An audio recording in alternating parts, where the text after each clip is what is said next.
Creepy Guy at Larp. Little backstory before we begin. I'm into LARPing, and for those who don't know what it is, we basically spend the weekend in the woods dressed as medieval fantasy characters and interact with each other. I go to these events with my friend and my partner, and we meet some more friends when we're there. There are all types of people at these events, but 99.9% are absolute angels. I had yet to meet the 0.1%, but I wish I hadn't.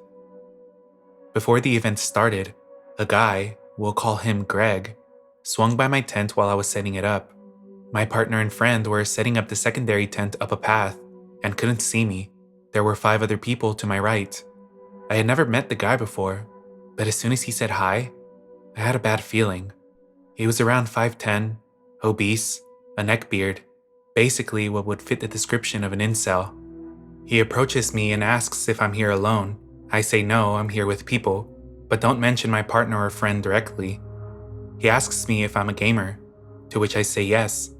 From then on, he starts rambling on Ark Survival, which is a game I personally have 3,000 plus hours on. He tells me blatantly wrong info, misnames the dinos, tells me stuff that's impossible to do in the game, even with mods, etc. And every time I correct him, I can see he looks to be getting even more annoyed. I end the conversation, saying I have to go back to setting up the tent, and he leaves. Fast forward to around 10 to 11 p.m. The event has started, which means any mention of the real world, such as cars, TV, pop culture, etc., is forbidden by a rule called decorum. We're playing a campfire game with my friends and my partner, and the guy comes by to sit with us. He sits next to me. I move over. He scoots closer. I move over. He scoots. Eventually, I get up and sit next to my friend. As we play the game, he keeps referring to the real world and to video games, so we tell him either to leave or to make an effort to speak properly. He leaves. The next day, I go up the trail for fake hunting. As I come back down towards the village, in the middle of the woods with no camps I can hide in, he's there waiting for me on the trail. He then asks me if I would like to go get a coffee or something sometime, to which I answer no thanks. As we go down the trail, I tell him I have to collect plants for my potions, so if he can excuse me, I'll be going back to the village to leave my bow and collect my basket. I'm fast walking. He follows me, grabs my arm and tells me, I could come with you. You, me, alone in the woods looking for plants. That looks like the perfect scenario. I freak out and walk very fast down the trail to the village. My neighbor sees me and looks very concerned. They ask if I need help. I tell them, in all honesty, which is a code to say take me seriously, which isn't part of the game, that this dude is being extra creepy and following me. They take their weapons, foam weapons, and tell him to fuck off before they carve him a new asshole. I stay with them for a few minutes before chilling with my friends. Night comes. We're having fun, stuff is happening in terms of fighting and encounters. Then at around midnight, I decide to go to the bathroom. At that point, I haven't seen the guy since around 7 p.m. As I come back from the bathroom in complete darkness, this guy jumps from a bush and pins me against a tree. He tells me he's not proud of me, that I've been leading him on and that he doesn't understand why I would hold another guy's hand and hug 3 other guys but not him. I tell him I hold my fiance's hand, and I do hug my friends, but he's neither. I also tell him to stop his bullshit, in all honesty. To which he answers, but what if, in all honesty, I just want a little kiss, huh? Just a little kiss, and then you can go. I yell no, and try to hit him to get away. My friends, who were right on the other side of the bridge separating us, heard me scream. They took their weapons, called upon my neighbors, and around 10 people came careening down the bridge to help me. The guy let me go and turned to my rescuers, saying he was just interrogating me for information concerning the demons, our foes. My friends who have seen the guy be an asshole before tell him not to move, that they're going to get the owner of the LARP to deal with him. He tried to dissuade them, but my neighbors tell him to sit down or he'll be visiting Death's altar before he can move. I'm taken away by my fiancé, who is very worried and concerned about what happened. The owner comes. I explain what happened, and he takes Greg out to play to discuss. From what I heard, he was kindly asked not to come back for future events. So Greg, my medieval stalker, let's not meet again.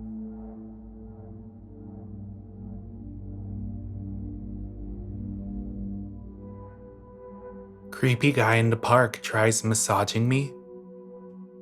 Hello everyone. I've been thinking a lot about posting on Reddit since I've watched r slash for a long time, but I've never had anything actually interesting to talk about. Some backstory. I am a 17-year-old male, but I don't look my age at all. I've been compared to 28-year-olds sadly. One day, me and my friends were bored and went to Far Rockaway Beach in New York. It was almost night, so it was just getting dark, but that's really not important to the story. We decided we should return at around 3 or 4 a.m. another day, so that we can see the sunrise and enjoy the somewhat cool morning air next to the water. Now the real story begins. I decided to do an all-nighter because I just started talking to this girl, so it seemed like a good excuse to ask her to stay on call for long. Anyways, I needed to leave at around 3 a.m. to get to the beach early enough to see the sunrise. Before I left my house, I already felt some sort of bad presence. Something felt like it would go wrong. Skating through the park next to my house to get to the bus, I see this man from afar. He walked closer towards me slowly and eventually asks me to stop. And my dumb self wanted to be nice. I know it's not good at 3 a.m. But I stopped. He was speaking with an accent, but saying weird things I didn't understand well. What I did understand, though, was his constant praise on me for some weird reason, and his weird desire to want to massage me. Even though it's weird, I live in New York, and it didn't set off any real bells in my mind to think he was dangerous. The thing that messed me up slightly was the fact that he kept slowly inching towards me. And when I was walking away finally, I felt eyes on my back like daggers. I had turned around out of fear, and lo and behold, he was walking backwards away from me, but keeping eye contact with the back of my head. Utterly terrified, I ran as fast as possible, and then skated down another hill to try to go as far away and as fast as possible. Sadly, it happened while I was on call, so she heard this man trying to possibly kidnap or molest me in the park or something. Whatever that man wanted. Whatever was really going on, let's please not meet again.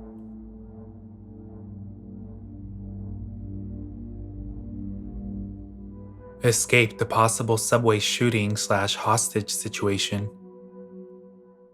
Hey y'all. So I just got back from a trip to New York City. I go there multiple times a year as I have family and a handful of close friends that live there. Been meaning to post this since it happened a couple nights ago, but I wanted to make sure I had the time to sit down and regather all the details correctly.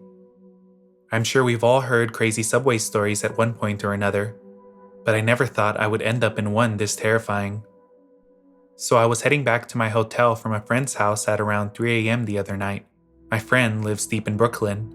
My hotel was in Manhattan. So if you know the city, you know that's about to be a 30 to 45 minute long train ride, give or take.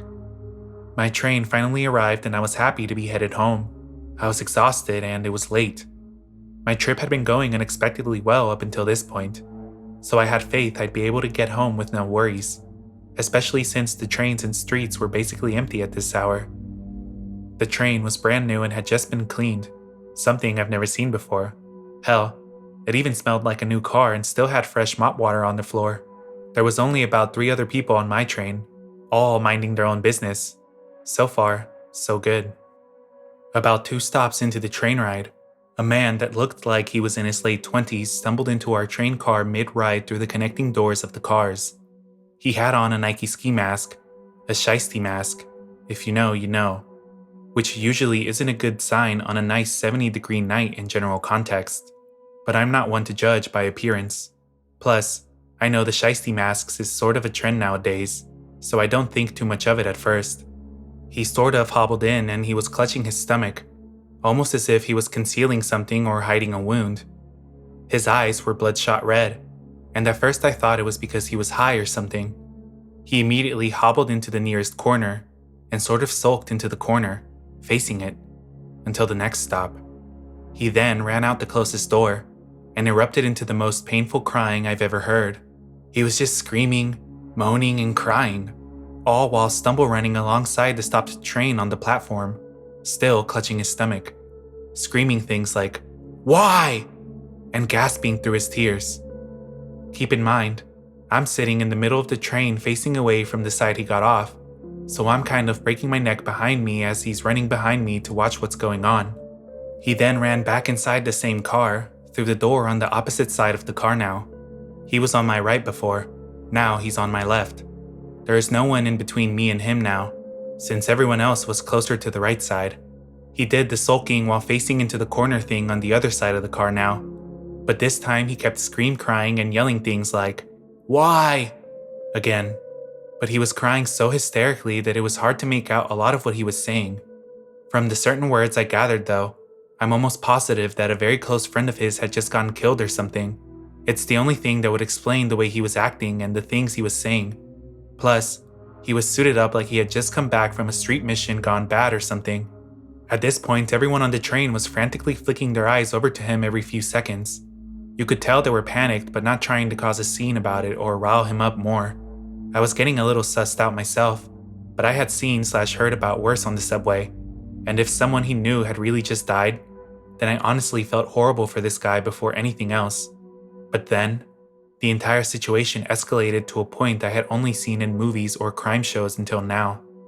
The man stayed in this corner, crying, screaming, and muttering things to himself for another 3 minutes or so, all while still clutching his stomach, as if he was concealing something. I had definitely seen a black object in his hands by this point, but I couldn't tell if it was big enough to be a gun or not. After I saw this, I tried not to take my eyes off of him for too long at a time, since I was the closest person to him, but I also didn't want to stare. By this point, he was starting to say concerning things like, "Someone's gotta pay for this," and then he would just repeat it louder and louder. And then, he burst into a dialogue that made my heart fucking drop. Keep in mind, he's still facing the corner, hunched over clutching his item. "All you motherfuckers sitting on this train right now, y'all gonna feel me tonight. You hear me? Y'all gonna feel me tonight. And y'all are gonna fucking hate it too. Oh my god, y'all are gonna fucking hate this. Y'all gonna hate me." He kept getting louder and louder as he was saying this to the point where he was basically screaming by the last part. I don't know what he said after that, because as soon as the train stopped next, I fucking bolted. He was screaming shit at me as I got off, but I couldn't hear it and I definitely wasn't trying to turn back.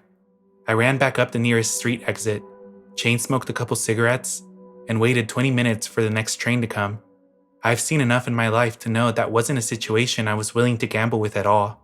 I pray the last 3 people on the train got home safe and nothing happened. I briefly searched Twitter and the news the next day for any possible info I could find, and I didn't see anything. But who even knows what's worth a headline to them down there anymore? So, to the man in the subway at 3 a.m., I pray you find the solace you need and heal from whatever trauma you are going through. But please, let's not ever meet again.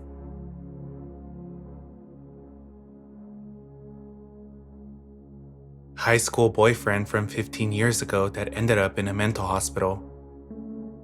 So, my senior year of high school, I dated this guy. Let's call him Tom. We dated for over a year. The relationship was not good. We were always breaking up and getting back together, fighting a lot, and he threatened me a lot. Just overall very toxic. His parents also had a very rocky relationship. His dad was an alcoholic and beat on his mom most nights. I even witnessed it when I spent the night there on rare occasions. It was scary. Towards the end of senior year, Tom cheated on me at his birthday party, so again, we broke up. Months later, he tried to get back together, but I realized I just didn't like him anymore and called it quits for good. That was 15 years ago, and the last time I saw him. Ever since then, I heard he became an alcoholic just like his dad, became very violent, and wound up in a mental hospital. 9 years ago, I met my now husband. We've been married for 4 years and have a 2-year-old and another on the way. This for context. Maybe about a year ago now, I got a random text message asking my name. I get work calls and text on my personal phone, so I answered, "Yes." And they wrote back, "How are you?" I should mention, I've had the same number since high school. I didn't respond because I didn't know who it was and at this point figured it wasn't something having to do with work. A few minutes later, I get another text. It's Tom. How are you? When I tell you I gasped, I responded, I'm well. I hope you are too. And he wrote again, What are you doing? Again, I didn't respond. Then a minute later, Do you ever think about us? Do you ever wonder what would have happened if we were still together? Do you ever think about getting back together? I sat in silence rereading these messages, unsure of how to respond. Finally, I replied, I'm sorry, Tom, but no, I'm married now and wish you the best, but I don't think we should have any form of communication. He responded, Okay, sorry. I thought this was weird, but whatever. Maybe the dude is lonely and decided to reach out. Who knows? That was that. Last week, his mother showed up at my family business. I've worked here since high school in different roles. She and his father had gotten a divorce, and she now has a boyfriend she seems happy with. We exchanged pleasantries and then she asked, Did you hear about Tom? He was in an institution. I said I'd heard that, and I was sorry to hear it. She said, He killed several animals. That's why they ended up locking him up. Again, I said I was sorry to hear that. Then she said, Yeah, but he's out now. He's been for a while. You know, you were always my favorite girlfriend he had. Do you ever still think about him? I wasn't sure what to say to this. I wanted to say lady that was in high school. No. Instead, I said, No, I'm married now with a toddler. I don't have much time to think about anything. Trying to lighten up the mood, I guess, she then said, You know, he's not a bad guy. I don't see him that much anymore, but when I do, he still talks about you.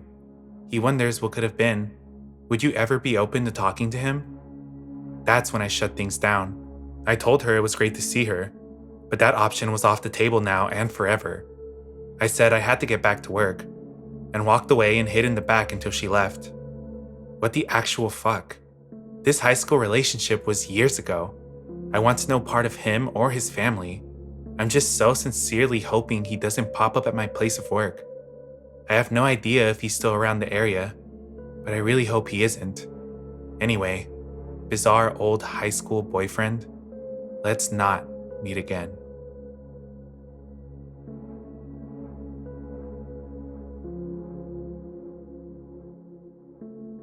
Creepy naked guy stole my pizza. This happened a few hours ago, and I'm not scared anymore, just angry my pizza got stolen. In my town, there's a story that a guy has moved into the deep woods close to our town. I never believed it as I go for night drives occasionally. I never saw him or anything resembling a man that lives in the woods.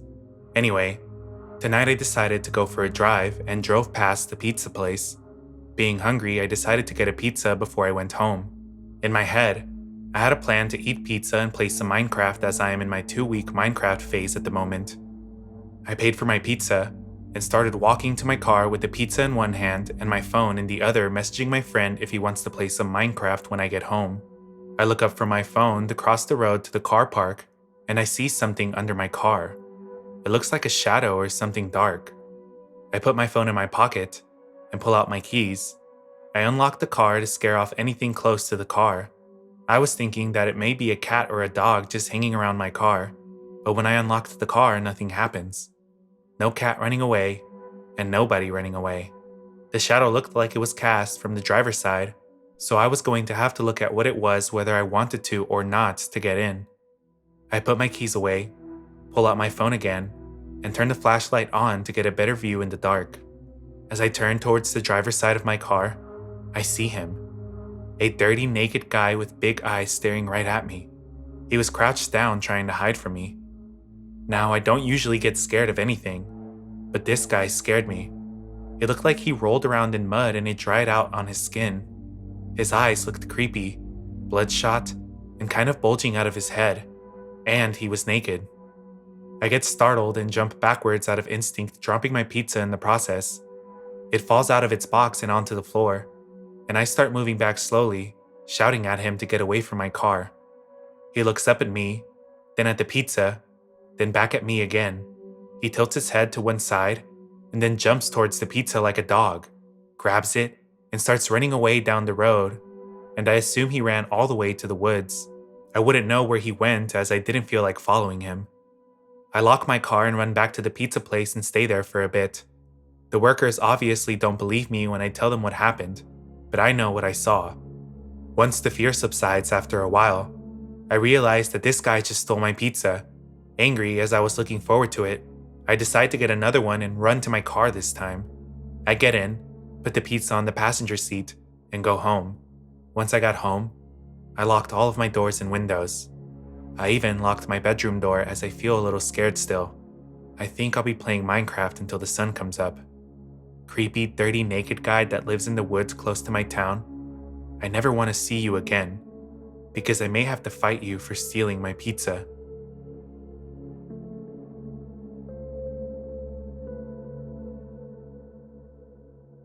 A stranger entered my apartment when I was 10.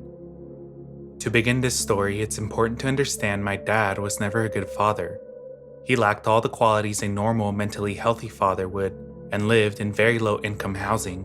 When he was in high school, he was told he was unable to have kids due to a car accident, leaving his bits mangled.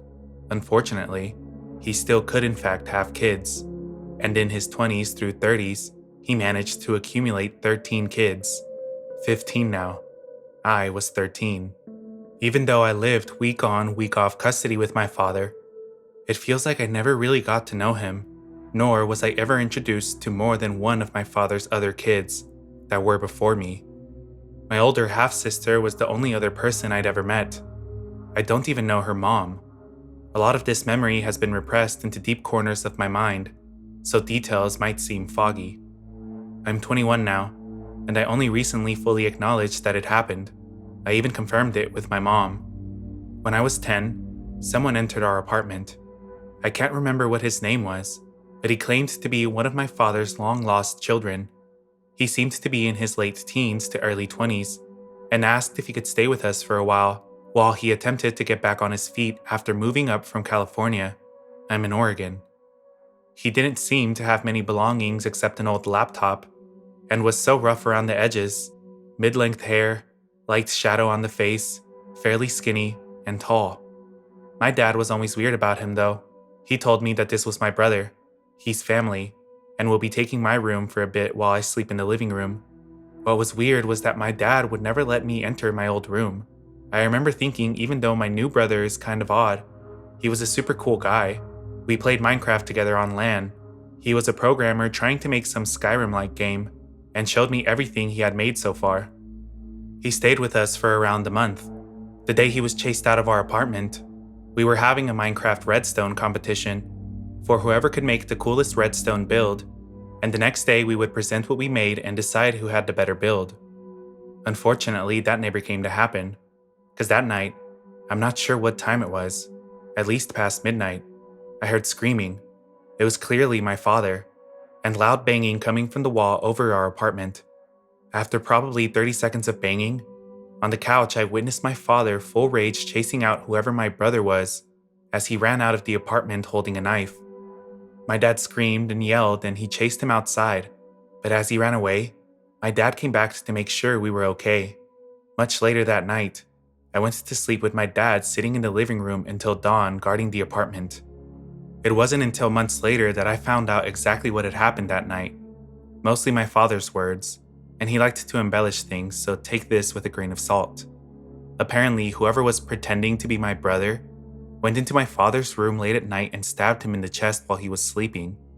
My father woke up, and since he had previous military work in the Middle East, I guess he sprung pretty quickly into action as my younger sister was about to get stabbed. My father tackled the man and wrestled him for a bit, beating him senseless. After a struggle, he managed to get free and ran out of the apartment. That was about all I can actually remember. Recently, I asked my mom about it, and she basically confirmed the whole story and added in some bits that put it all together. My mom saw the stab wound herself and said he never went to the hospital, but instead she patched him up as she was a nurse and he couldn't afford that anyway. It wasn't really that bad, she said. I guess at some point after it happened, I also told her about it, which I don't have any memory of. Also, the police at some point came by and took a look around. The impersonator was wanted in California, Oregon, and Washington for multiple crimes, I don't remember his name, so I could never figure out if he was caught. So, to wrap this up, is there really a good way to wrap this up? Don't let random people in your house.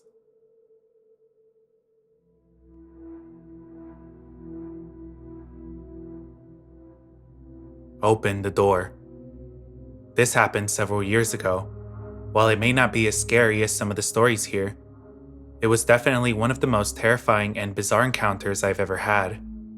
I, 33 male, live in the rural Midwest. I was born and raised in my hometown, and, with the exception of a few months of living with my father on the East Coast, I've lived here my entire life. I've become pretty acquainted with the majority of the back roads in my area. One such road is an old highway that no longer has the traffic of days prior to the construction of the interstate that runs through the town. It's a long and winding road that offers gorgeous scenic views during the day and a quiet escape from the city at night. Along this road is a small lot with no more than 10 parking spaces, 2 picnic tables, and a single trash can. It's easy to miss due to the heavily wooded area surrounding it and the majority of the rest of the drive to it. Due to its secluded nature, it had played host to a fair share of teenage debauchery. I myself spent many a Friday night smoking away with friends. Needless to say, there were a lot of good memories attached to this place, and over the years, it's become one of my favorite spots to venture to when I needed peace or solidarity. One night about 5 years ago, my girlfriend and I were going through a rough patch. We had had a big fight due to having work early in the morning and her deciding to have a party full of her loud and intoxicated friends. Things escalated, and I stormed out of the house and started driving away towards my favorite spot. As soon as I was out of city limits, I promptly cranked my angriest metal music and sped down the road, chain smoking my menthols in an effort to calm down until I finally found the turnoff for the spot. I was happy to find no other cars in the lot, meaning I wouldn't awkwardly stumble upon 2 lovers engaged in the act. I immediately jumped out of the car and sat down on one of the picnic tables, lit a cigarette, and stared up at the stars. I sat there for several minutes until I decided to head back to the warmth of my car after hearing some rustling coming from the woods. Not wanting to become a chew toy for a coyote or an angry bobcat, I hustled back to my car and blared my music again, quickly forgetting the sounds I just heard. I decided to have one more smoke and then make my way home. I smoked it halfway through, when out of nowhere I heard pounding coming from the passenger side of my car. I looked over to see a large hand beating against the window. I turned down my music that was still blasting, and as I did, I can hear a very angry voice shouting, "Open the fucking door!" while yanking on the door handle. Thankfully, my doors were locked, and after a few moments, the man disappeared from the passenger side and then reappeared out of the driver's side window while screaming and cursing at me to open the door. He was now punching my window to get in. I was frozen in a mix of confusion and fear, but eventually snapped out of it and threw the car in reverse. It was so dark that I didn't get a good look at the guy, except for the split second he was illuminated by my headlights. He had a black zip-up hoodie with the hood up, a dark gray t-shirt, and a ball cap. He was a stocky guy, and he would have to be over 6 feet tall as he towered over my Sonata. The only distinguishing feature I could make out was a very large dark beard. I noped out of there real quick. I floored it across the parking lot and back towards the highway. That's when I heard it. A loud bang that sounded like a gunshot. I slammed my foot on the pedal and took the first turn I could find. Once I was sure no one was following me, I slowed down and realized I was doing 90 on a gravel road. At the time, one of my best friends worked for a nearby gas station, so I made my way to tell him the whole story. We looked over my car thoroughly and found a couple of dents on the top of the car and what looked like a boot print on my passenger door. We talked it over and ultimately decided not to call the police. It's a 20-minute drive to the location from our nearest town. We were sure that the guy would most likely be gone by the time anyone got all the way up there. Yes, I realized this was probably ignorant of me in hindsight. I'm still baffled by this encounter. I don't know if the guy wanted to rob me, steal my car, or worse, but I'm glad that I made it home in one piece, and I hope I never meet that maniac again.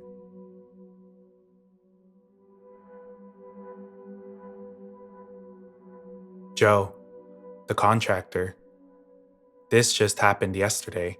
I'll preface this with the fact that we are entering into the building phase on our house right now, so I'm meeting a lot of contractors and new people. We have been trouble finding someone to do our foundation. Over the last month, I have called tons of people who said they can't do the job, but know someone who can, and then give me their name and number. I call, get the same answer, rinse and repeat. After a lot of this, I finally land on the number of a guy named Joe. Joe sounded excited to do the job, and was the most responsive and also the nicest person I've run into so far contractor-wise. We set up a meet time and he came out to my place to see the site. He seemed confident that he could do the job. He then asked to take plans of the home with him, so he could go over them and said he would get back to me with a quote soon. I agreed, gave him the plans but told him I would need them back soon, and that was that. Not too long after, we met with a second contractor who we ultimately ended up hiring for the job. On Friday, I realized Joe still had the plans, and it's coming time now that the first steps are about to happen, and we need the plans back. So I texted him, "Hey Joe, would I be able to come get those architectural plans from you?" "Yes, I can stop by tomorrow." "I can meet you in town if that's easier. I need to go to the store anyways." "Okay, what time?" "Noon, at the grocery store parking lot." "Sounds good." Around noon yesterday, I arrive at the grocery store parking lot. I text Joe right away saying I've arrived, and he shows up soon after. He pulls up next to my car and gets out. I get out as well, and notice that he's empty-handed. Confused, I asked where the plans are, and if he brought them. "Oh, no. They're back at my house. Do you need them?" I'm slightly annoyed at this point, so I just said yes. The guy who is prepping the site needs them. Joe responds, "Oh, well, you can follow me back to my house and I'll give them to you." I started to feel alert at this point. Nobody but my husband knows I'm meeting this guy, and I really do not know him very well, so I asked how far his house was. Joe said, "The neighboring town. 5 minutes, 4 miles. The weird vibes are growing the more I think about it.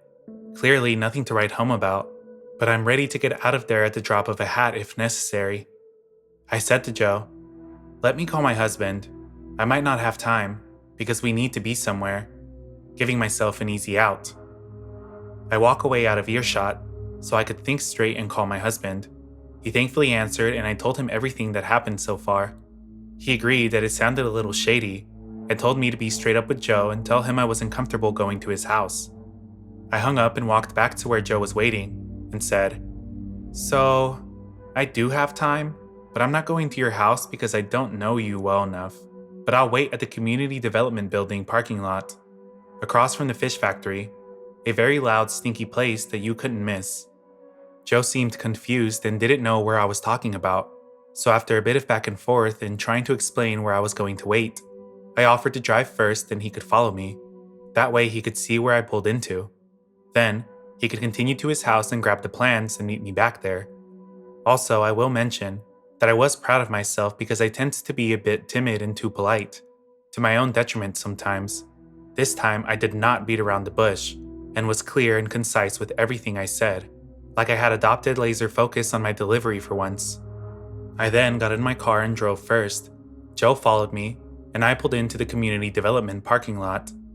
I looked to make sure Joe saw me, and I noticed he had stopped in the middle of the empty street, and he was signaling for me to turn my car around. Since I'm a good distance away, I get out of my car so that I can hear what he's saying, and he is yelling for me to turn around and follow him because his house is right there. Again, I said no, I wasn't going to his house. I'd wait right here for him to come back. A flash of annoyance went through him, but then he nods and continues down the street, leaving me there to wait for him to return. Less than a single minute later, he arrives back with the plans and hands them off to me. I quickly took them, said a quick goodbye, and booked it out of there. After I got out of the situation, I was finally able to think and reflect. It took him less than 1 minute to get the plans from his house. So it's one of two things. If he lived so close, why didn't he know what the community development building and the fish factory were?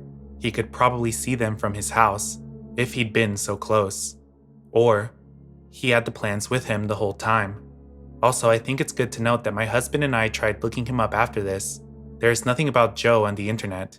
He does not have an email, business name, or registered phone number. I don't even remember who gave me his number. I now realize that aside from my husband, no one knows I have been talking to or meeting with him.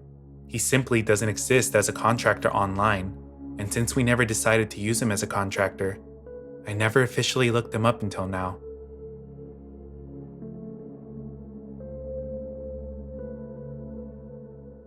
Bad movie theater experience. Today, my best friend and I, both 18-year-old females, went to see the new Alien Romulus movie, and while the film was as thrilling and terrifying as we had hoped, something else overshadowed our experience: a man who sat directly behind us. We first noticed him as we approached the theater.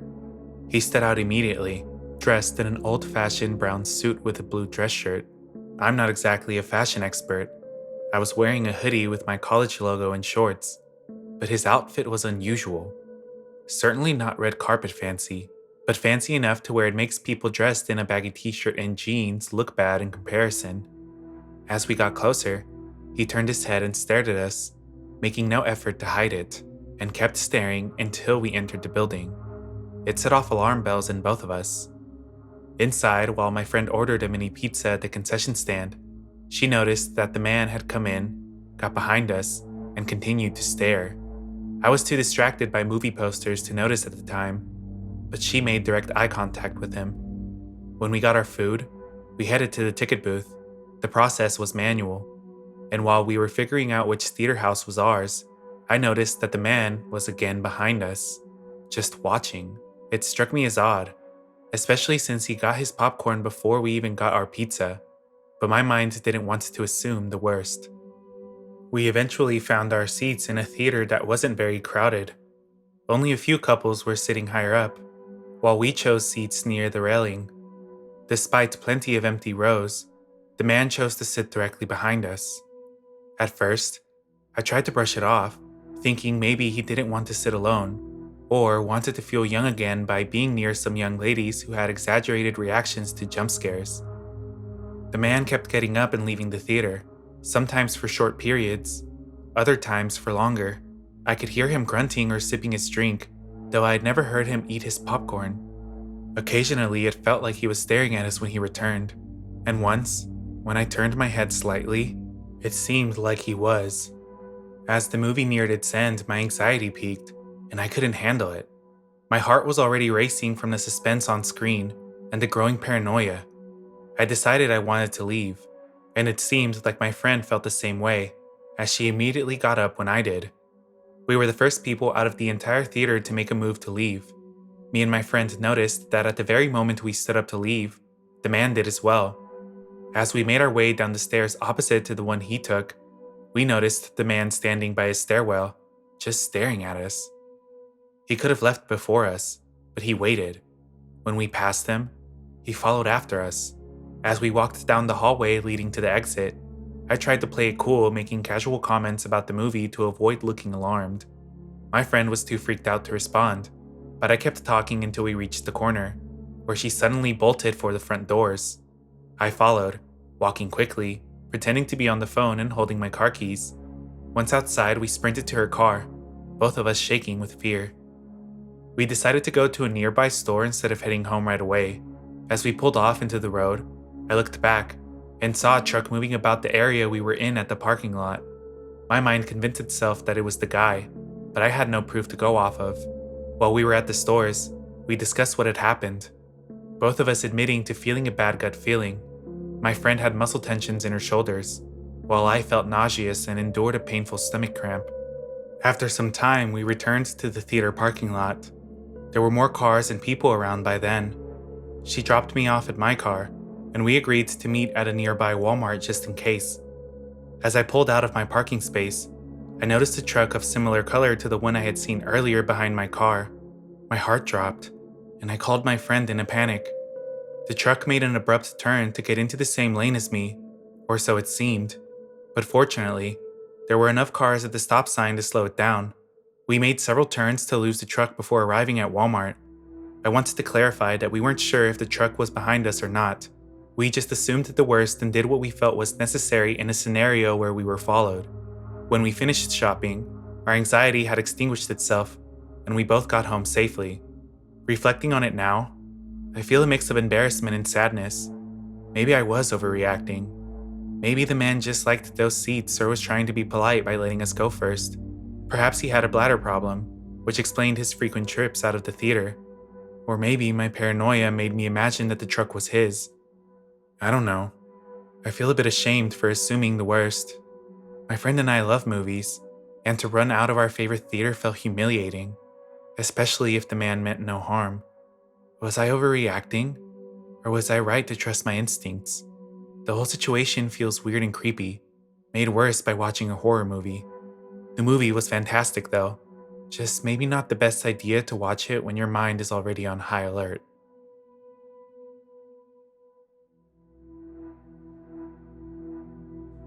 A man wanted to eat my tattoo. I'm a 29-year-old woman.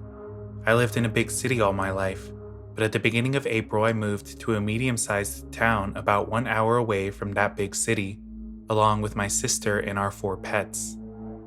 This happened after a month of living here. My sister was preparing her final presentation for her arts undergraduate, which was going to be shown in the city, so she had to spend the whole day there to make her preparations. I was left home alone with our cats and dogs, so in the early evening I decided to go for a long walk with my 2 dogs. We walked for like an hour, but about 5 away from our home as we were heading back, I saw a man knocking on a door about a block away. I thought he looked a bit weird because he would knock on the door, look around, then knock on the door, and then look around again, but he didn't look dangerous, so I just kept walking since I had to pass him to take the street that would take me to my home. When I was about 10 meters away, he looked my way and started walking towards me.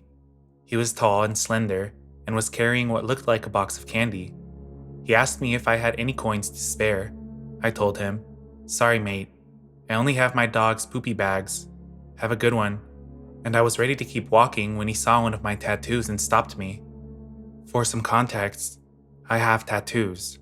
I'm not heavily tattooed, but I have several on my arms and legs, and since I was wearing shorts, the ones on my legs were visible. The specific one he was looking at is of a ghost woman in traditional Japanese style. As he stopped me, he said, "That's a really cool tattoo. Would you give it to me?"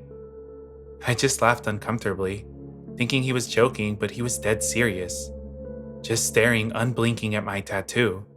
He then continued talking. "No? So you're just gonna let the maggots eat it? Such a shame. It would be better if a person ate it." At this point, he raised his face and looked me straight in the eyes, with a very flat smile that seemed to be an attempt to be friendly, but only made me feel even more uncomfortable. He then asked me for my name, and not wanting to antagonize him, I gave him a fake one. Let's say it was Regina. He then asked me if I lived in town, to which I also lied and said that I was from the big city and just visiting. He told me he used to live in that city too. He lived on the streets downtown. He told me he used to rap in buses to get money, and just out of the blue started rapping about me, still looking me straight in the eye.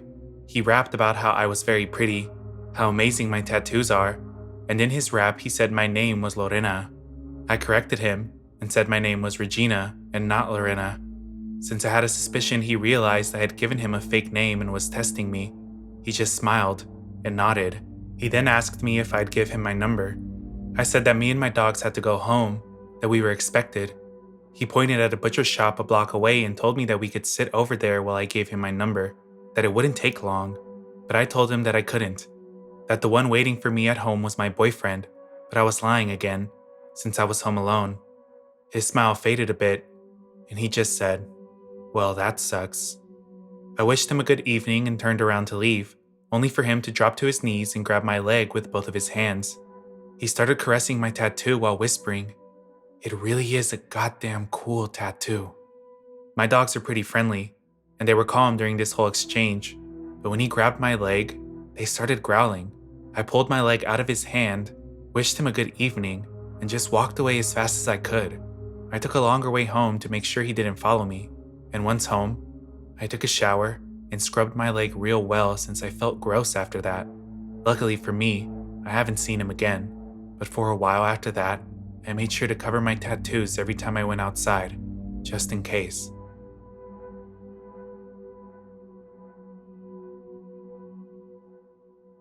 Attempted ambush at night. This happened 4 years back. It was the middle of winter, and the night was unseasonably warm, without a hint of snow on the ground. I left my apartment around 8 p.m. to go for my daily walk. I worked nights and my schedule was screwed up, hence the 8 p.m. walk, figuring I would cross the bridge into the city nearby. For further context, I'm a tall guy who's fairly athletic, and I was in my late 20s at the time. I'd rarely had a problem walking at night, and at the time, I felt safe to do so. I put on my headphones and headed towards the bridge. The first 20 minutes were uneventful. I passed by old houses, a subpar Mexican restaurant, a really good Mexican restaurant, a sketchy gas station, some newly built upscale apartments, and finally, I was at the river, enjoying the view of the bright lights over the dark flowing water, not yet frozen. I crossed the bridge into the city and hit a crosswalk button at a four-way intersection, then noticed someone standing on the corner opposite, the only other soul I'd seen on that night.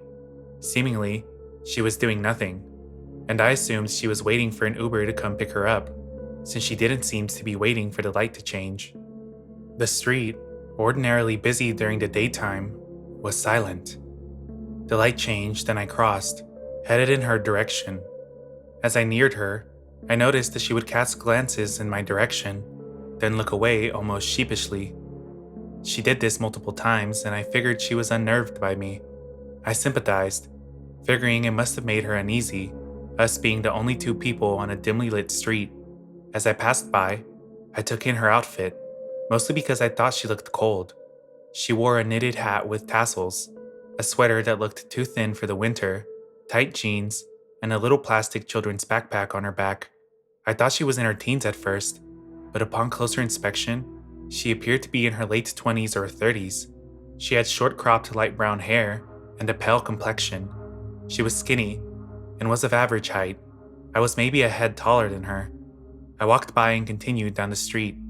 I passed by high-rise hotels on my right and left, and made my way into a central park.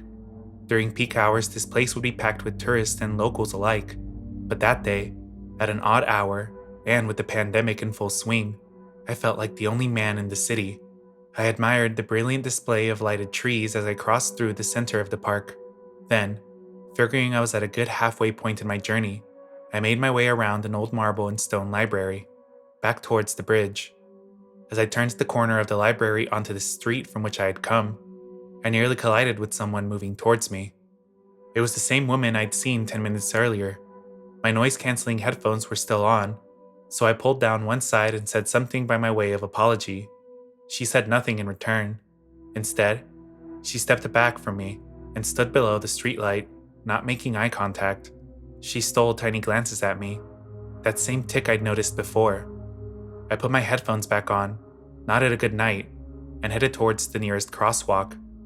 Reason told me that she must be headed in the direction I'd come from, since we'd nearly run into each other headed opposite ways. But some part of me whispered that she wasn't headed that way. Sure enough, when I turned to look, she was trailing close behind me, her strides surprisingly long and energetic. I found this odd enough that I continued to watch her out of the corner of my eye. Shortly after I reached the crosswalk, as I stood there waiting for the light to change, she caught up with me, passed me by, and stopped.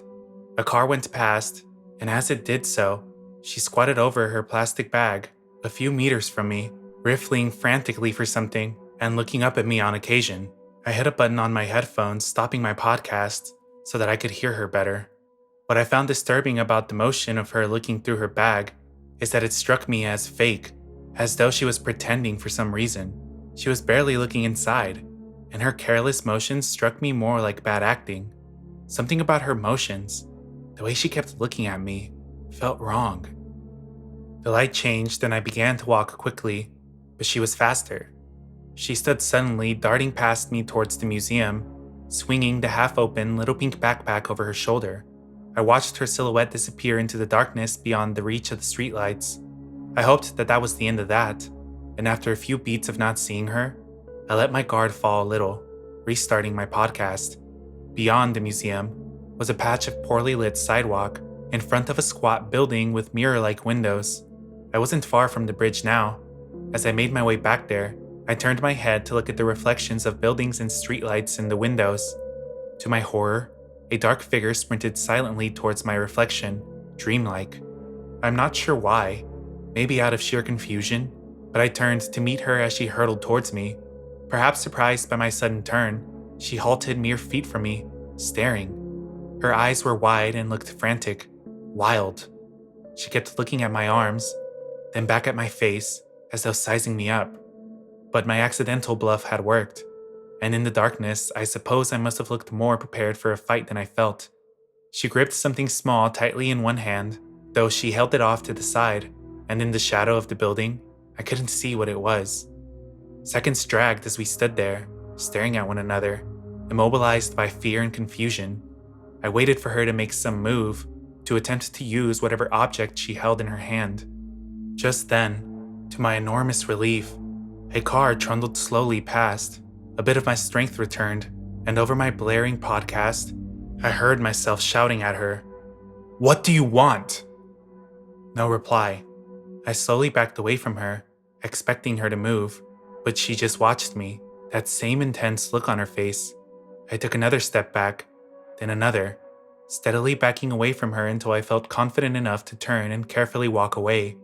As I reached the better lit area, I began to move faster, all the while keeping my eyes trained on her shadowy form, and she just stood there for some time, statuesque. Then abruptly, having spontaneously abandoned whatever plan she may have had for me, she turned from me, and without looking for traffic, she crossed the street with long strides and disappeared around the corner of a building. Something about the casual air of it disturbed me. I kept my eyes trained behind me on my walk home, afraid that she would follow me. But the bridge was well lit and I saw no sign of her. Knowing that this was the only way for her to follow me and keep up on foot, I breathed a sigh of relief. I saw no more cars headed from the city, no more pedestrians out walking. Nothing happened after that. I'm not sure why, but I didn't call the cops that night. I still regret having not called, despite my roommates insisting I do so. I just remembered thinking that I wasn't sure what to say to the cops, that I hadn't really been attacked, that they wouldn't be able to find her anyways. I made up excuses. I suppose I must have been in shock, in denial at having nearly been ambushed, especially by someone smaller than me, in my own city, so close to my apartment. One of my roommates called the cops for me. A cop drove through the area, but by that point, she was gone. Woman in the little pink backpack. Let's not meet again.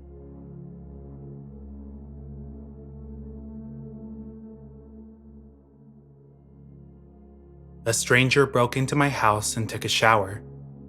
Last night, I awoke to the unsettling noise of loud banging and my dog's frantic barking. Living alone with my girlfriend, we had grown accustomed to our neighbors' domestic disputes, and I have had to call the police often. I stumbled to the bathroom as the walls there are thin and separated our duplex from theirs. As I approached the bathroom door, the entire house was dark, and a tall shadow was in my bathtub. I wasn't wearing my glasses, and I am incredibly nearsighted, so I struggled to discern whether the shadow was merely the shower curtain or what it was. Then the shadow spoke.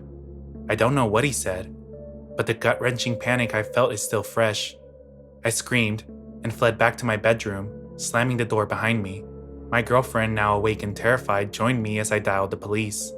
They instructed me to lock the door, but my bedroom doesn't have one. With the banging growing louder and more aggressive, I braced myself against the door, praying that help would arrive in time. To my relief, the police arrived swiftly in only 5 minutes. When I finally emerged from the bedroom, I found that they had dragged him naked from the bathtub because he had been trying to shower. They were questioning him on my couch while he was handcuffed. He was incredibly drunk and had wandered into the wrong house. The one night we forgot to lock the doors. But to the drunk, naked stranger who saw me squinting at him pantsless in the dark, let's not meet again. I also caught this all on my camera outside my house. Here's the video.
Creepy guy forced me to listen to his rapping.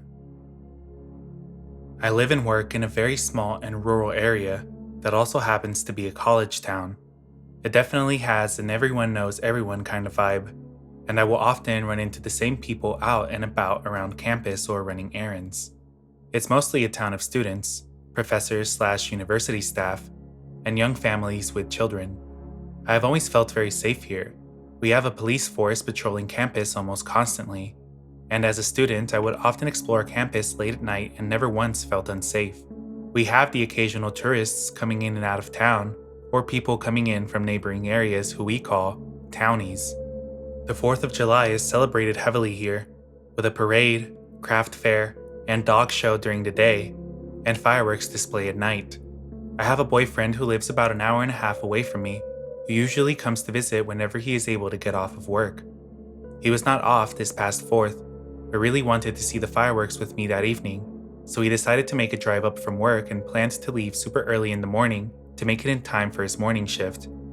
I had gone to the earlier festivities that day with some friends, and it was a beautiful but ridiculously hot day. Although I was dehydrated and sweaty, I was overall having a really great time and happy to see my boyfriend.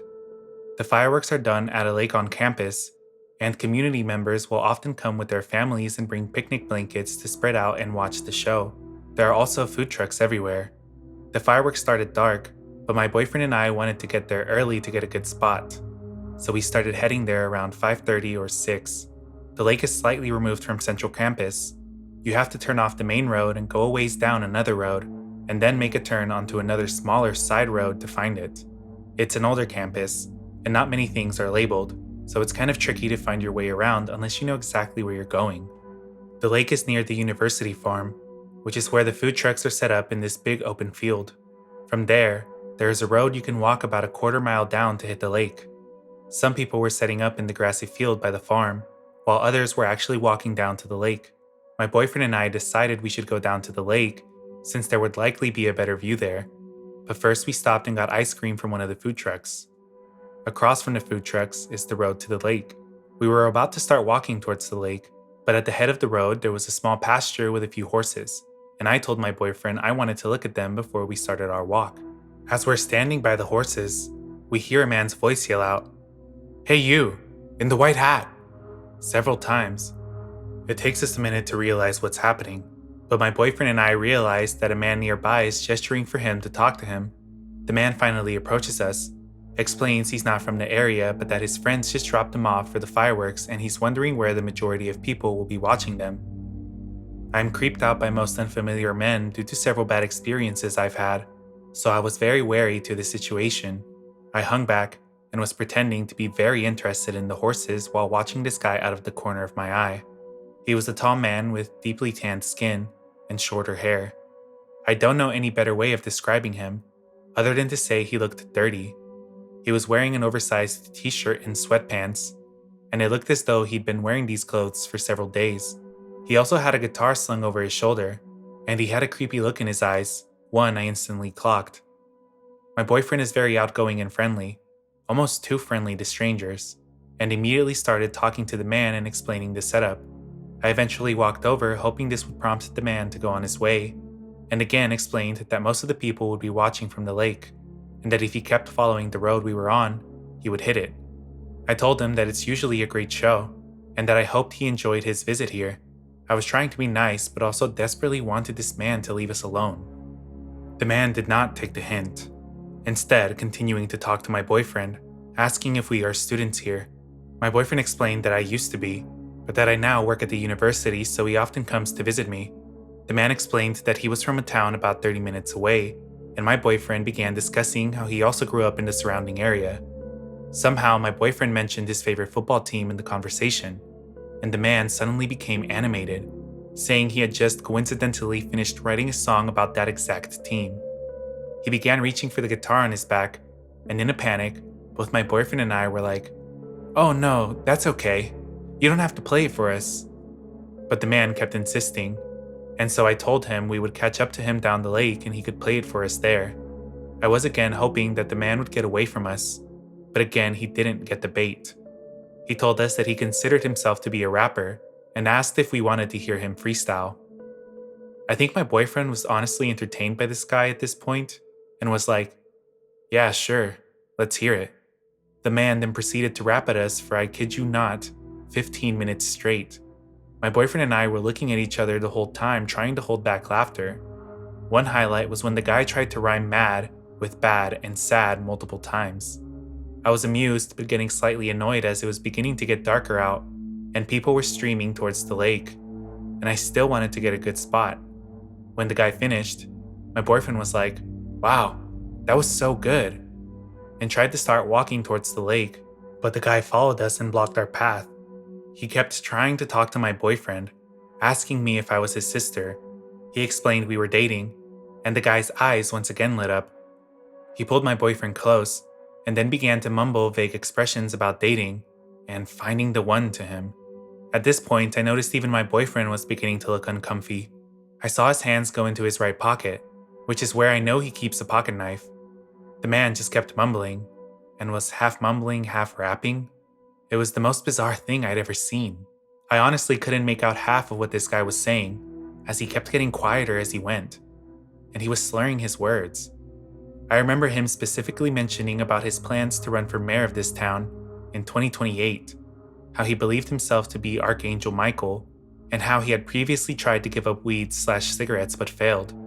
This whole time, he was kind of stumbling around and mumbling while still inching closer and closer to my boyfriend, who kept moving away. My boyfriend positioned himself so he was in between me and this man. And at one point, I remember the guy grabbing my boyfriend and saying, "Wow, man, your eyes are really blue," and then went on a whole rant about how blue-eyed people are closer to God. He looked at my eyes and deduced that they are hazel.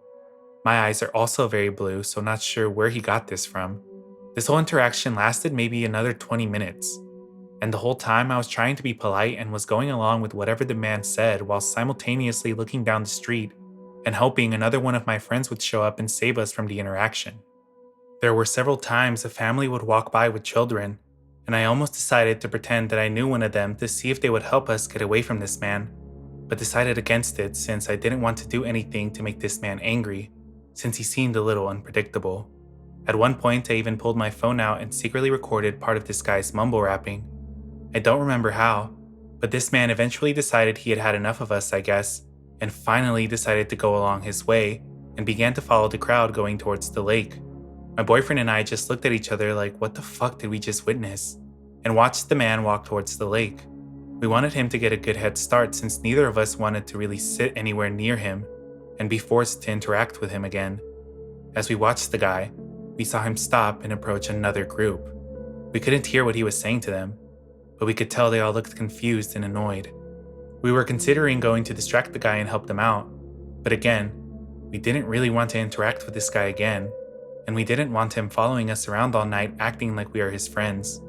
We also briefly considered going to get one of the police who were present at the event, but eventually decided against it, since this man hadn't done anything outright dangerous yet.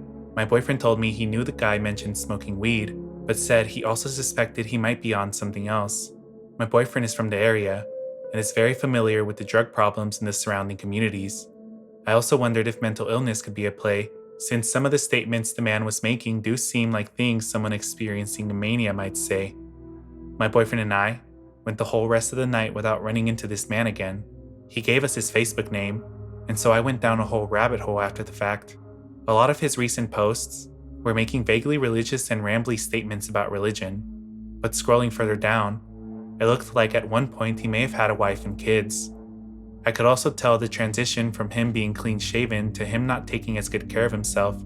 It was honestly pretty sad. I'm not sure if this man's life was disrupted by drugs or mental illness, but I hope he is able to receive the care he needs. My boyfriend and I had a long discussion about it, and he knows several people from his hometown who have unfortunately faced similar struggles.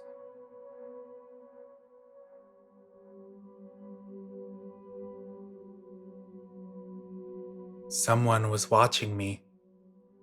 I, 18-year-old female, live with my parents on their farm. We have a relatively big house with a nice back patio. We got a hot tub a while back, which my parents use a lot, and I sometimes join them. Since I have my own car, my parents have gotten more comfortable with leaving me in the house when they leave for extended periods of time. The longest they've gone is almost a week, and they keep in contact with me the entire time. I just take care of our animals and chill out when I'm not working, and I've gotten used to being home alone.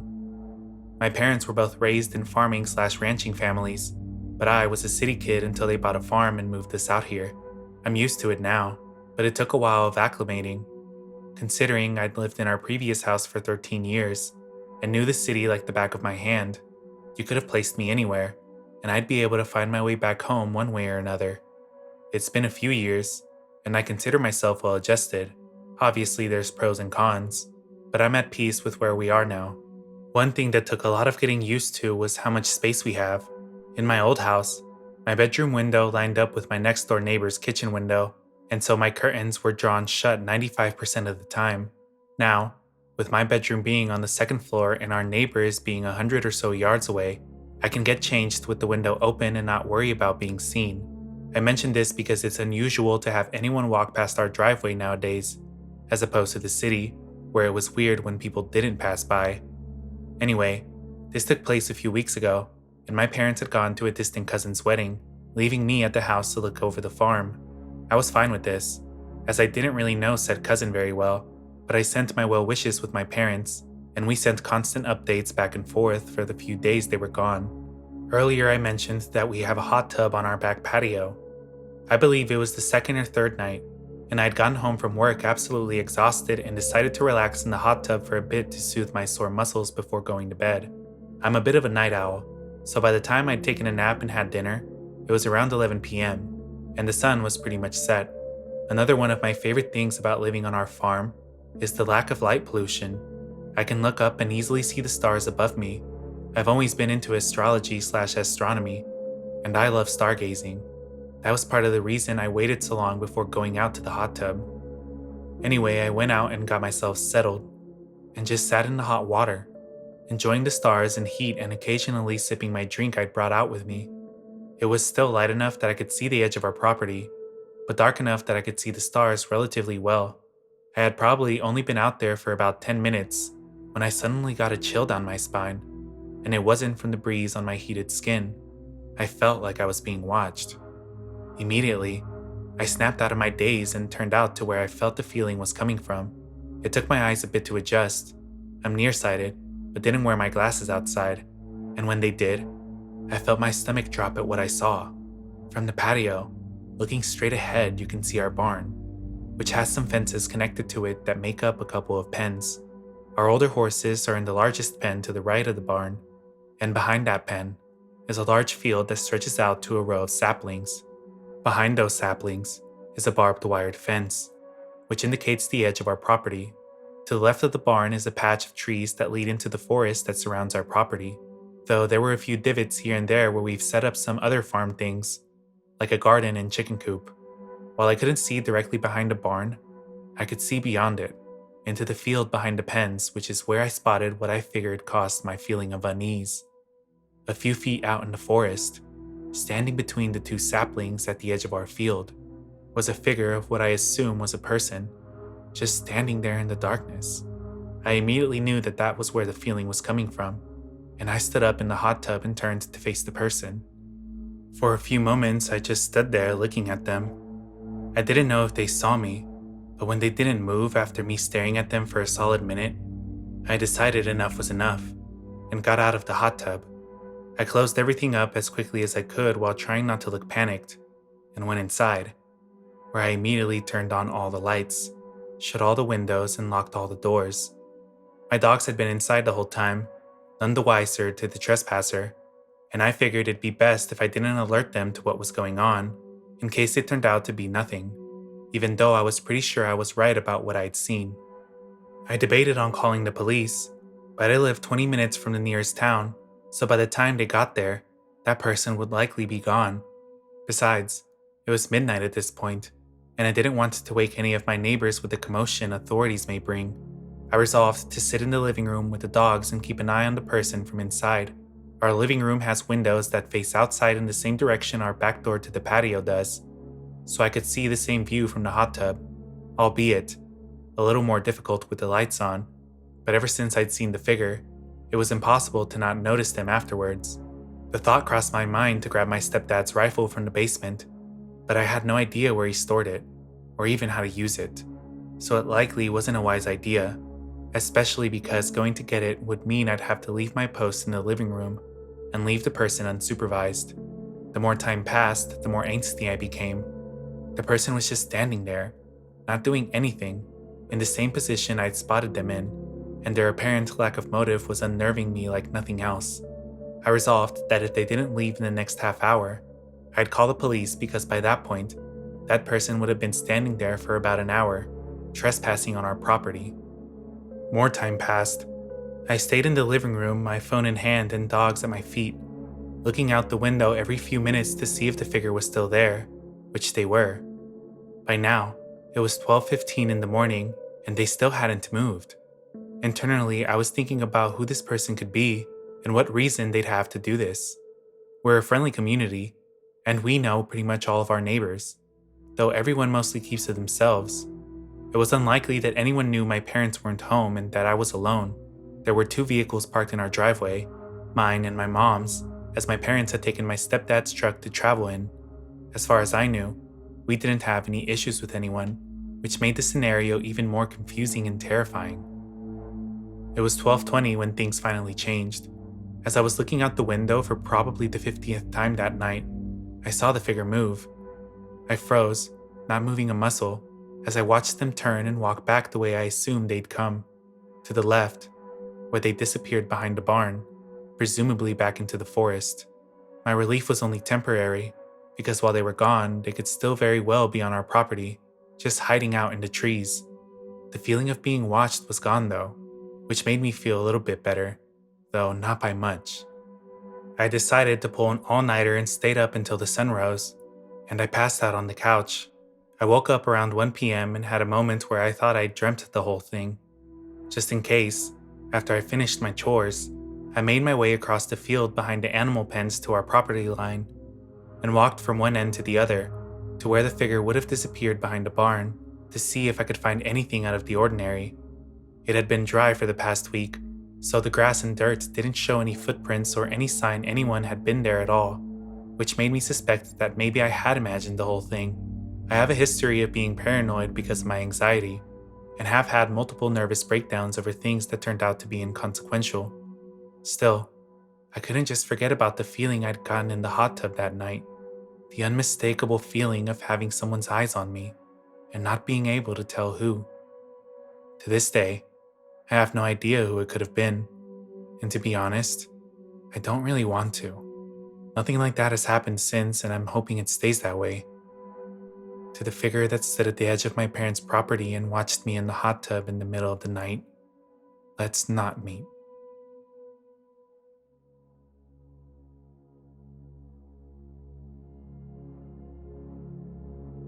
Winter 2014. Unknown attacker. This happened in 2014/2015. I, female, was about 20 years old. I will give you some context before letting you know what happened. I was studying in a lovely seaside city in France, and everyone was cycling at the time. Cycling to school, to work, to parties, etc. It was a very safe place, full of tourists and students. I lived and studied in this city between 2012 and 2015. Up until the events I'm going to mention, I never ever felt unsafe, and I didn't hear anything from my friends either. In December 2014, my boyfriend took me to his engineering school's Christmas party. We were a large group of friends and mingled a lot. One of the guys from the group, whom I don't know personally, left the party without anyone noticing. A month later, he was found dead in the harbor, and the police never figured out what had happened. I went online to check if there was any news, and it's still a cold case. I didn't know him, but I think about it all the time. Was it because he was alone? Did he fall? Or did someone push him? Why didn't anyone care to walk home with him? Needless to say, the city started to feel a whole lot less safe. But at 20 years old, I didn't have the same understanding of such things as I do now as a 30-year-old. My life carried on. A couple of months passed and it was the beginning of 2015. My friend was assaulted badly while cycling back home after a party. He was found in critical condition, his body lying halfway on the road and halfway on the sidewalk. His head had been smashed on the sidewalk step, and his jaw was completely shattered. He was a big guy in every sense possible, not the sort of guy you could push around easily. When he was recovering in the hospital, he couldn't make sense of what had happened. He had no idea why he was attacked on his bike, and the police didn't find the suspects. 2 students my age in the same friend circles were also brutally assaulted for no reason. I still cycled everywhere because I had no other choice. I live 8 kilometers away from my school, and I didn't have any other means of transportation. That meant I cycled approximately 16 to 20 kilometers every day and had been doing it since 2012. We're in spring of 2015. I'm cycling back home from a party with my boyfriend. I've had a few drinks, but I'm not drunk. I'm just tired. My boyfriend is annoying me because he is not waiting for me, and the distance between us keeps getting bigger. Suddenly, someone jumps on me. He appears from nowhere and kicks my bike to the floor. I have been cycling so much. I'm so used to the bike. I let it fall between my legs, but I do not fall. I resist and stand up. It's a man. I reach for my bike, which is now on the floor, with my left hand. I'm trying to get a hold of the handlebars, but he kicks me, then my hand. He kicks me again and again, but I'm already holding the handlebars. It hurts, but I'm lifting the bike. He says something and I don't hear it. I see my boyfriend looking at me. He's a bit farther away, but he stopped cycling. He's going to help me. The man will see I'm not alone.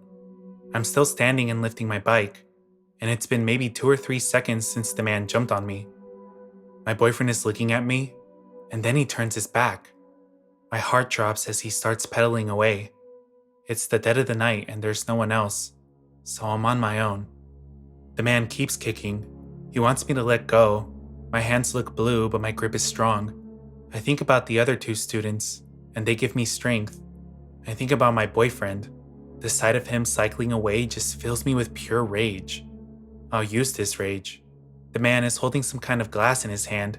I grab it with my free hand and smash it into his face. I'm doing it, and I'm furious, but I'm getting the bike up.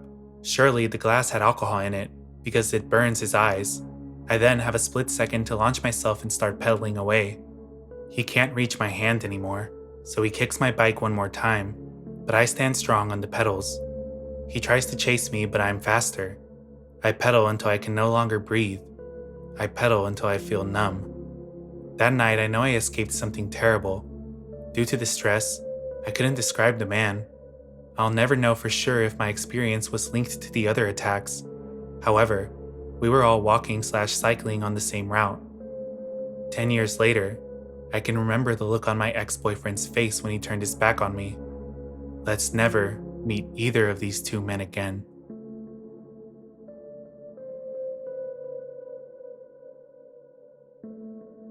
I think I was almost kidnapped.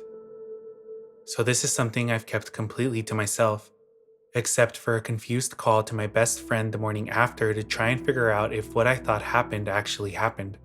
Truthfully, the event that incited this incident was my fault, and also so stupid, so I think I've been too embarrassed or mad at myself to share the story. I had only been living in New Orleans for about 2-ish weeks the night this occurred, and while I'd never been to New Orleans once in my life prior to moving there, a decision resulting from my desperation to get a job out of college, I am from a similarly large metro area in the American South, so I'm familiar with the dynamic of a city like this. One minute you'll see kids playing catch in the streets, and young couples walking arm in arm down tropically adorned sidewalks, and the next, dilapidated houses, still not made whole since Katrina, and further degraded from Ida. Gang violence, young boys posted up on street corners, and unimaginable poverty tied to rampant drug abuse. In the end, it was just all about knowing where to go, and which areas to avoid entirely. Anyway, I was driving home from running some obscure errand at night around 9:30 p.m. that caused me to drive through St. Claude. For y'all that don't know, this is certainly one of those neighborhoods that should be avoided, if possible. As I came upon a stop sign right next to a small community center/food bank place, I suddenly slammed on the brakes due to driver's instinct before really understanding why I did it. Standing there just feet away from my front bumper was a teeny tiny cat, its white eyes staring back at me in terror as it became briefly blinded by my headlights. That damned cat. This is where my stupidity comes into play. I didn't really know where I was and how dangerous of an area it was, and without even thinking for a single damn moment, I stepped outside of the car to assess the situation, maybe see if I could help the little guy. I didn't even remove my keys from the ignition as I figured I'd only be there for a tiny bit. Didn't even grab my phone from the charger.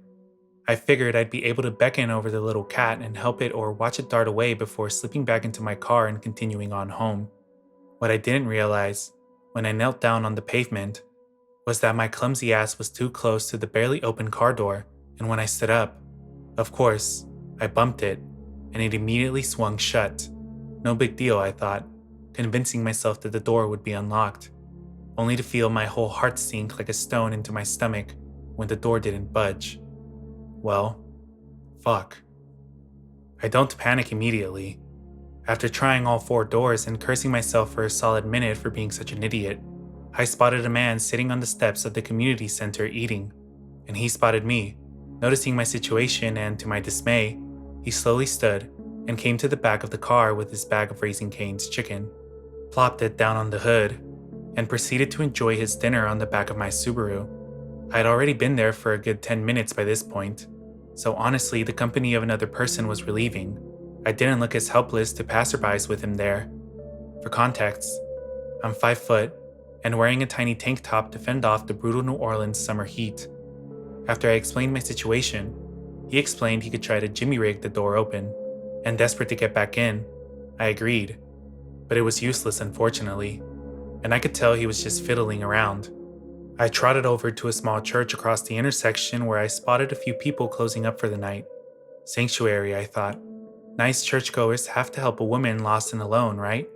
Wrong. The man locking up looked straight through me, back at the man now clearly trying to open a locked car, shook his head and shot me a glance that said, "Do you think I'm stupid?" and stepped right into his unlocked vehicle. It was at this point that I felt the tears welling up, but quickly told myself to suck it up and walked directly back over to my car. By the grace of God, the random stranger let me use his phone to call a locksmith, tastefully called Papa Lock, who told me he'd be there anywhere between 45 minutes and 4 hours. Great.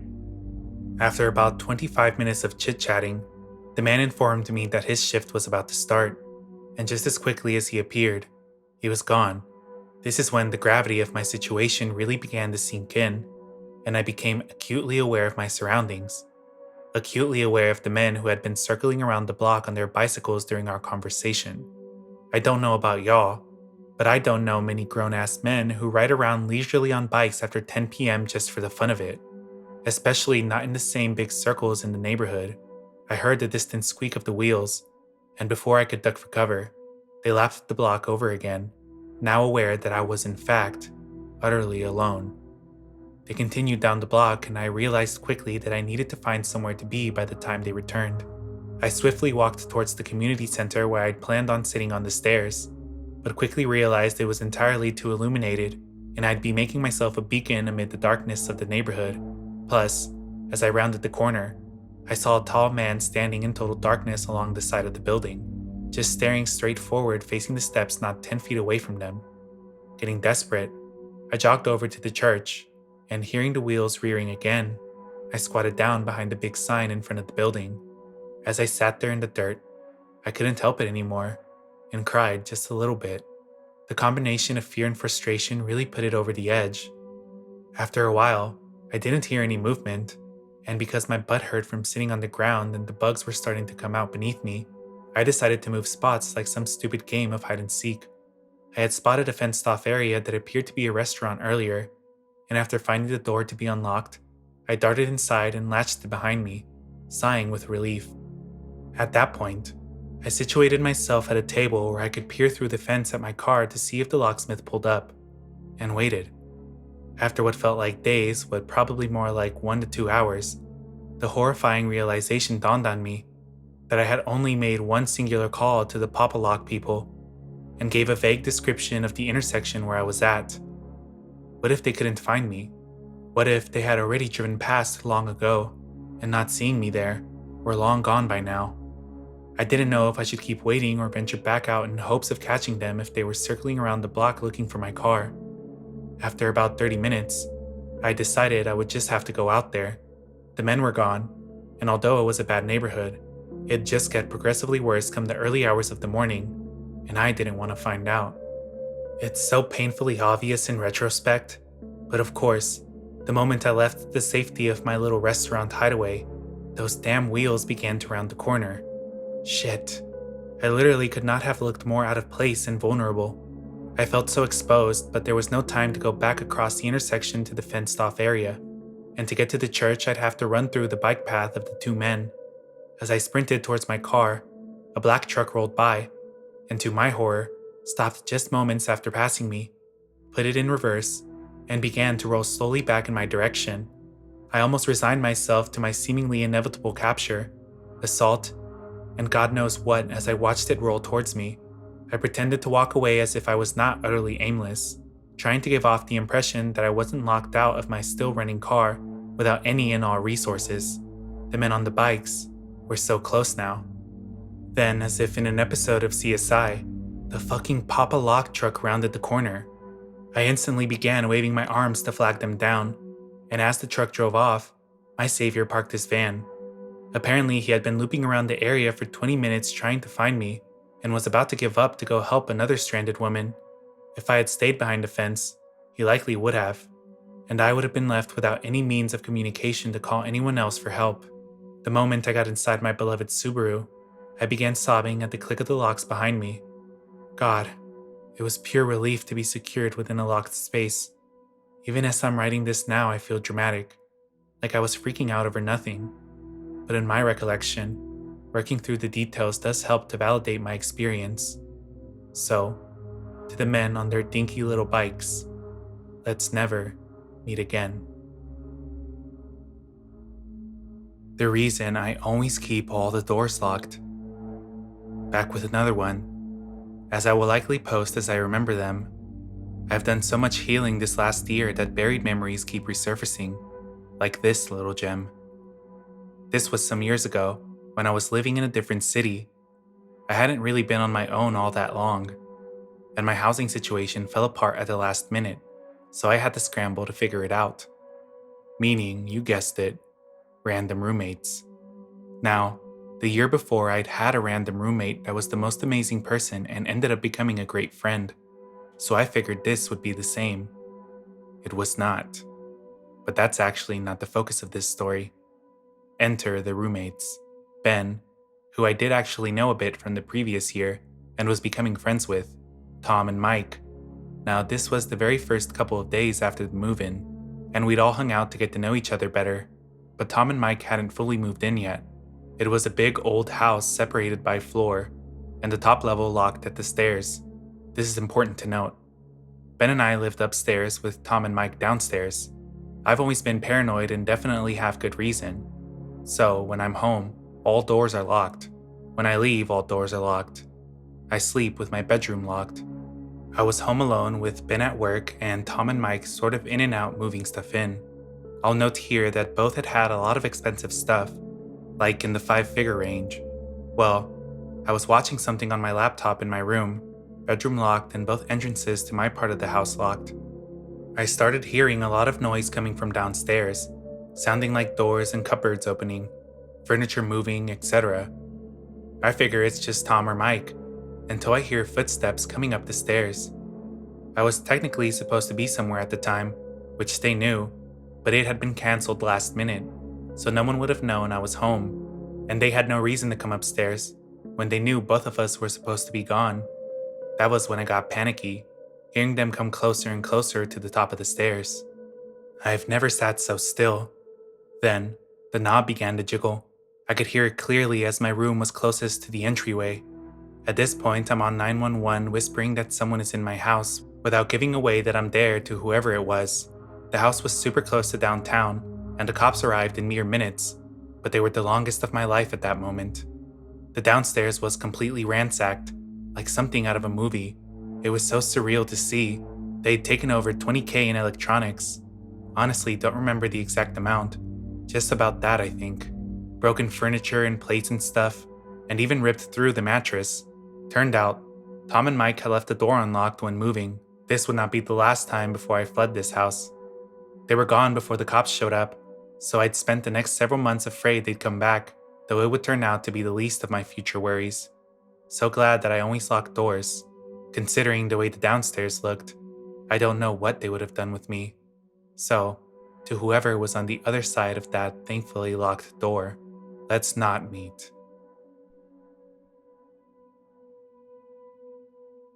I encountered this man when I was 8, and again when I was 18.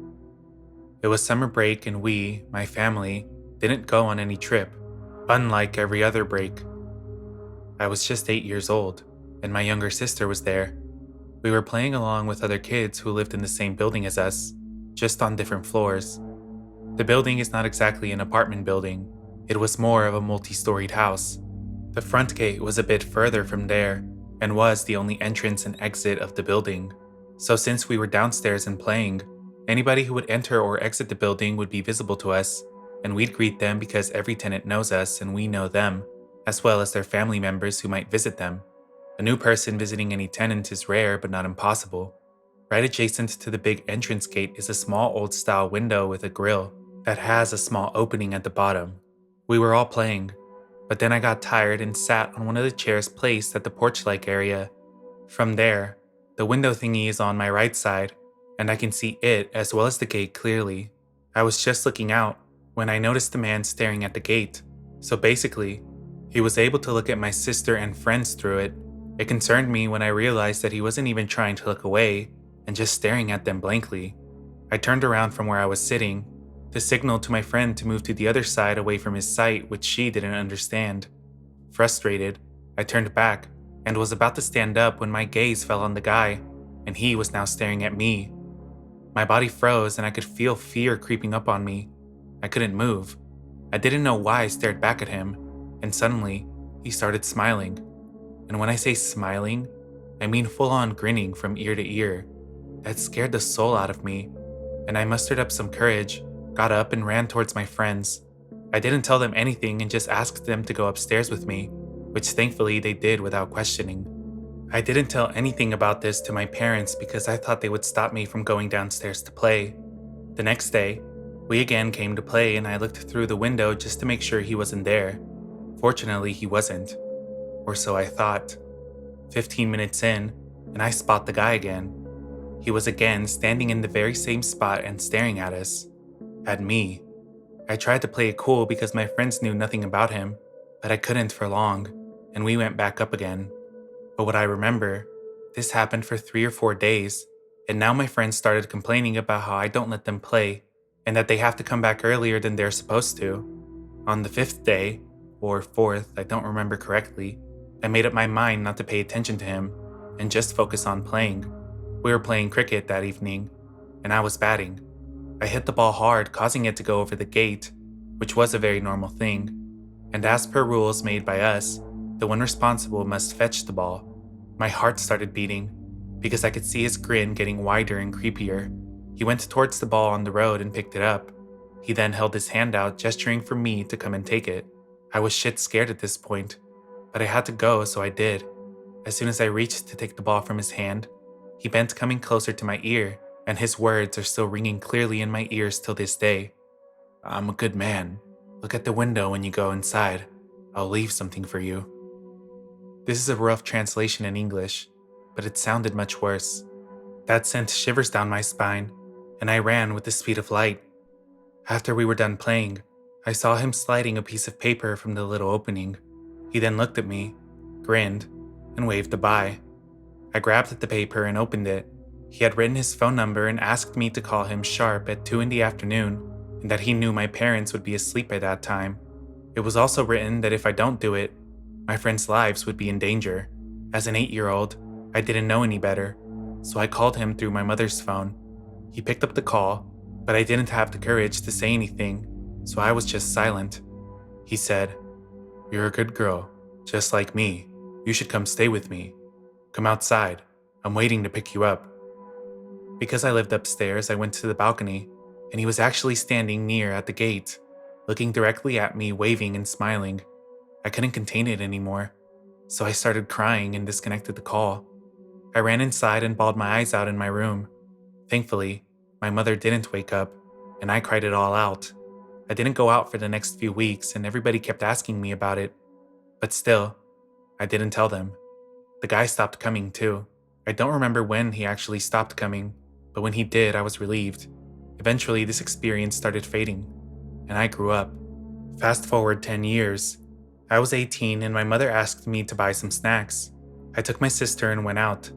The shop I had to go to was at the end of the road, several houses away, so not too far.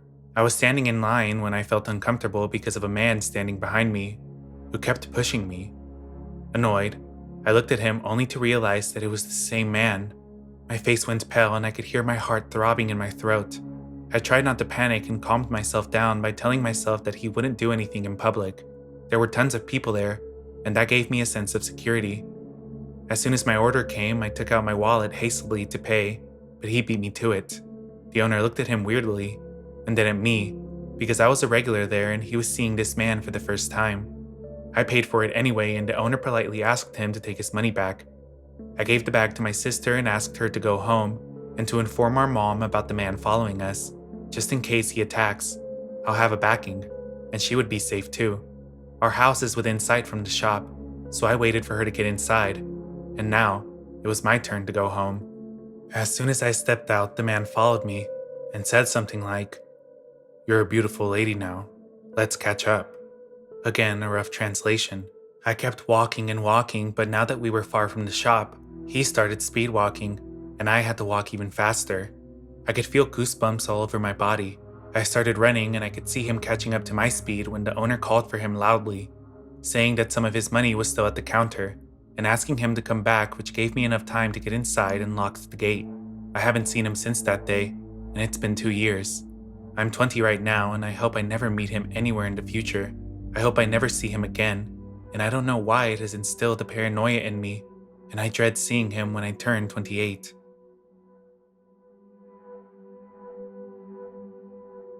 That's all for this episode. If you made it this far, please leave a like. And if you want to learn about one of the creepiest channels on YouTube, click the link to the video on screen. And as always, thanks for watching.